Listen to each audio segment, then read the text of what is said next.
I thought I would take this time to make a little video on creating your altar. I was cleaning and redoing my altar, and I thought, what a better time than now to do that. So, obviously, I'm using a small old table for my altar, but you use whatever you have. If you only have a corner, if you have a shelf, your mantle.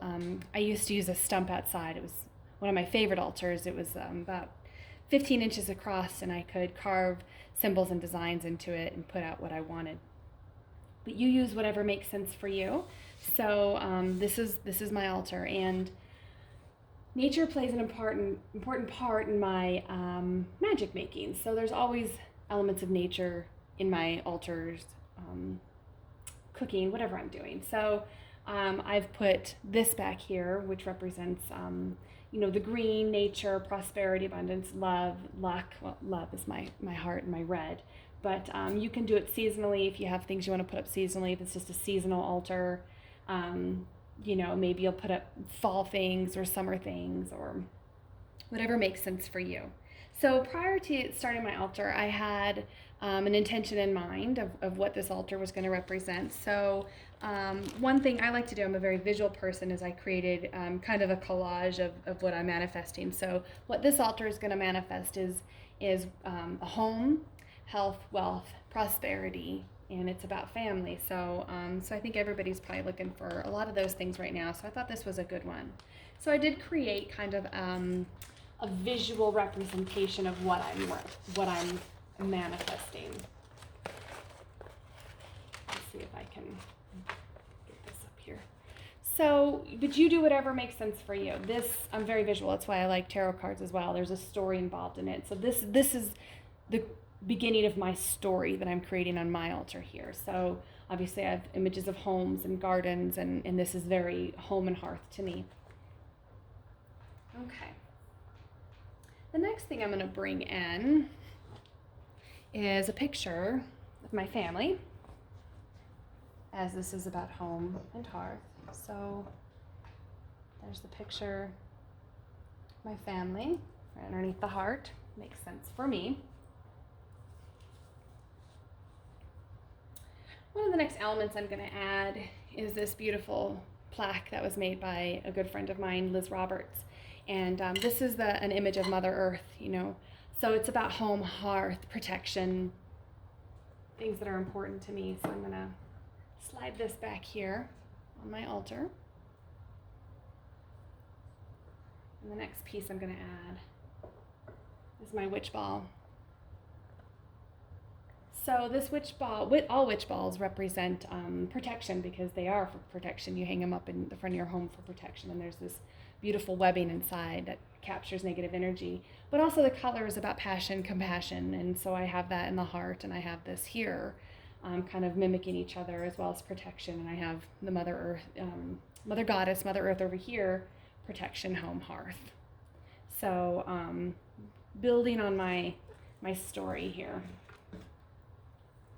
One of the next pieces I'm going to add, and not all my altars are the same. I often mix them up and do different things. And if you were just doing a seasonal altar, say, and this was about summer, maybe you'd have sunflowers or a vase of flowers or things that represent summer to you, ripeness, tomato, strength. If this was an altar for peace, maybe you have a Buddha statue or a cross and a fountain, maybe a salt lamp. So whatever is making sense for you, mix it up too.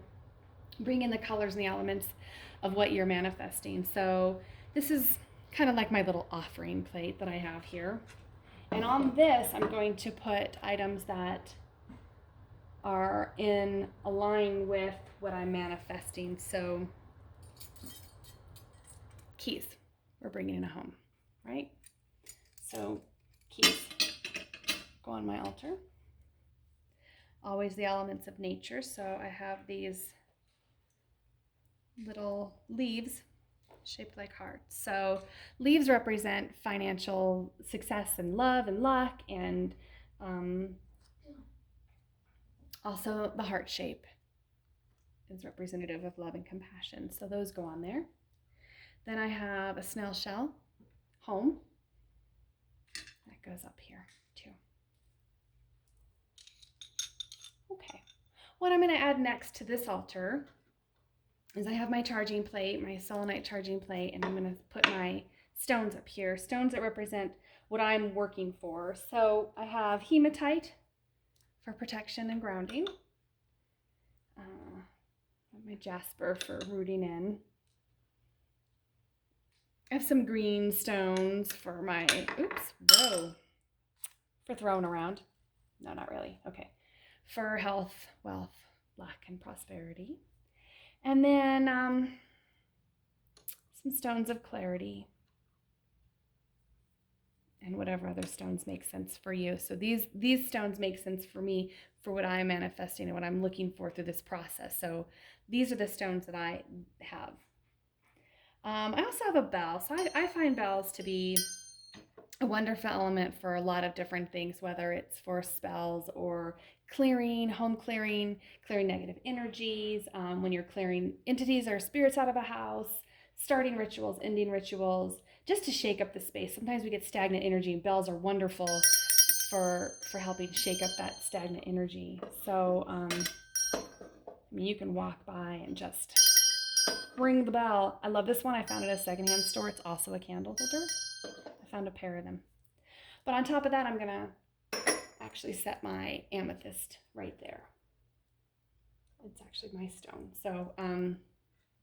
So yeah, so you see we're weaving in our elements, we're creating our story here.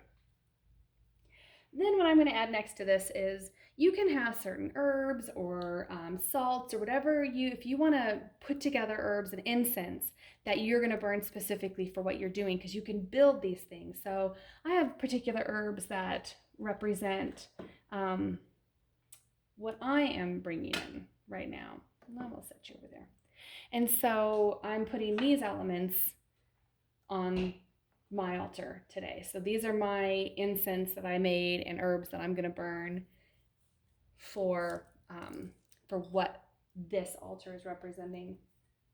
The next piece I have, which I tend to always put this on my altar, is this jar about wishes, dreams, hopes, goals, intentions. So the whole family uses this, and I'm going to actually tie a green ribbon on this because that's the color that we're using for this altar, one of the colors.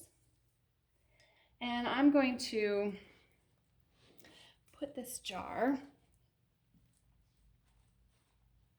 back here. And this is, the whole family uses this. Everybody can write whatever they want on this that they're bringing in. And we put it in the jar, and then on the full moon, we burn them. And that's also maybe when I might want to burn some of my incense, is when I also might burn intentions and dreams and goals that other people have put into the jar. Okay, so my altar is almost done. So now the active part of having the altar is I'll bring in my candle and we're gonna light that. So if I'm gonna sit here, or if I'm actively thinking of my intention, or I'm gonna meditate on this and then maybe in front of the altar, I'll light my candle.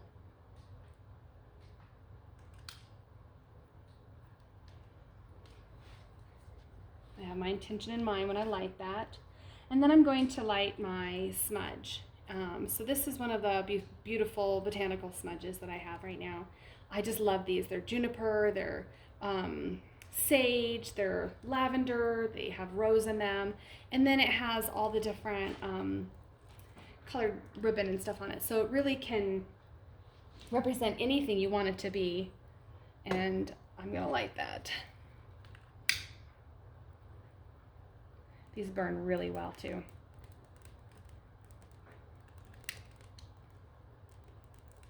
Let that get going for a second. They smell really good. So if I was going to sit down, meditate here, actively be part of this intention in this altar, I would smudge my space. I would smudge myself.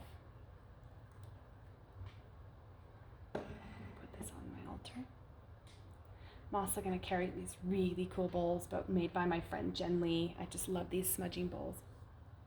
And then after I'm done actively being at my altar and participating in my altar, I would either, light a Palo Santo or a sweetgrass. And for me, it'll be sweetgrass today because sweetgrass really represents home. To me, it smells like home. That's an important element of home to me, is sweetgrass. So You can put quartz crystals on here. You could put whatever makes sense.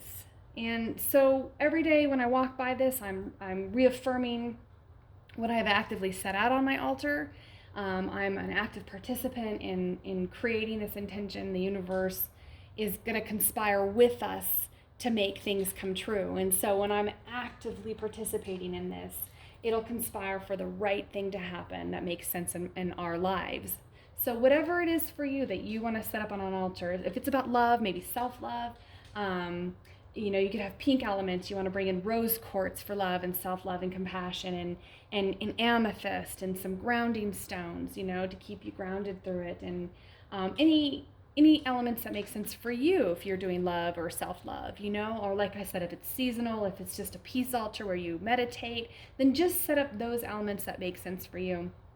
And don't feel like it's a stagnant fixture in your home. It's an active give and take element of creating. And I say magic, you use whatever word you want, prayer, magic, intention, it's an active part of that. So build it, create it, be part of it. And like I said, just when you walk by it every day, you looking at it is going to be another affirmation to yourself. Oh yes, this is what I'm doing.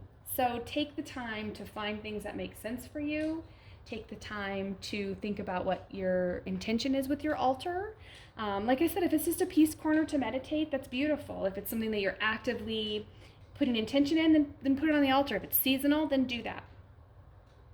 But leave a comment. Let me know what you do with your altars. How do you set your altars up? If you have questions, please go to CottieWampelShop.com, and there's a link there to ask questions and send me an email, and we can start up a conversation.